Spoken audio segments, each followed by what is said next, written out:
right, so now we are in Sweden, which is really a shame that I don't have Nick on this video just because Nick is Swedish, if y'all didn't know. So Misa's name comes from the Swedish word for cozy, mysig. And Nick was actually born in Södermalm, which is a very hip, if I will say so myself, part of Stockholm. His dad and all of his dad's side of his family still live there. So when we lived in Europe, typically tried to spend most of the summer there. And it's been really sad during COVID that we haven't been able to spend more time there.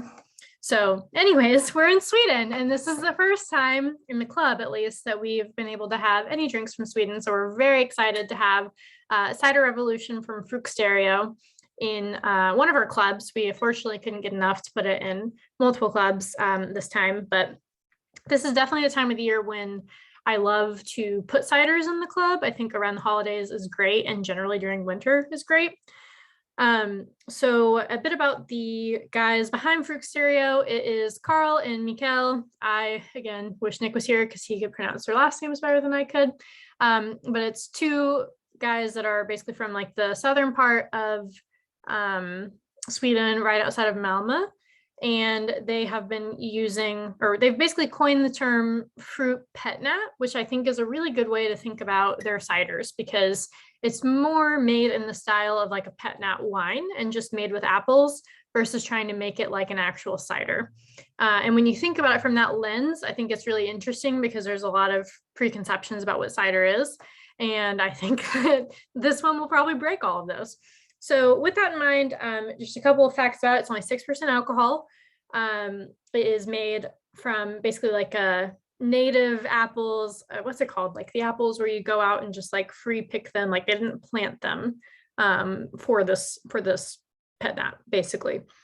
They foraged. There you go. They foraged for them. So with that in mind, let's look into it. So it is a little bit bubbly. I didn't have the part of the video where I opened it, but it is has like a little bit of sparkling to it, which makes sense because we're calling it a fruit petnat here. And on the nose. So it's funny, the first thing I get is not apple. I mean, apple's of course in there. And it certainly has, I think what you would say, like a cidery-ness to it. And I've been trying to like put my finger on what I think that is. And it's a lot of it is similar to like what some petnats are like, not like champagnes or other sparkling wines, but some petnats have the same quality to it where it's like, what is it? It's like something that is still feeling very like vibrant and alive and almost like gives like a rhythm to the wine. Does that make sense? That might be a little bit too like poetic for all this, but like that's what it smells like. And it will obviously taste a little bit like more bubbly, which we'll talk about in a second. But there's something else in there. I can't get exactly what it is. It's almost honestly like, this is not as fancy as I would like it to be, but like something that's like a little bit like soda-esque to it. Like, you know, like when you smell a Sprite or like a Dr. Pepper or something, like you can smell it and you know that it's going to have carbonation. So whatever that is, it's here. And yeah, so beyond that, it's just like, it's like vibrant and white is the word I would use for it, if that makes sense. It's like almost like whitish flowers, whatever those like dandelions are. And there's something else in here.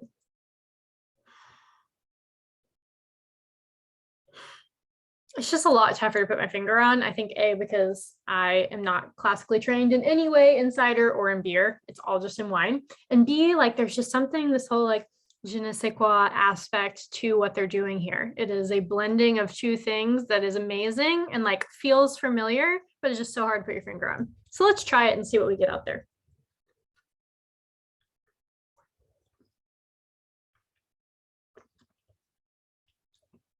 All right.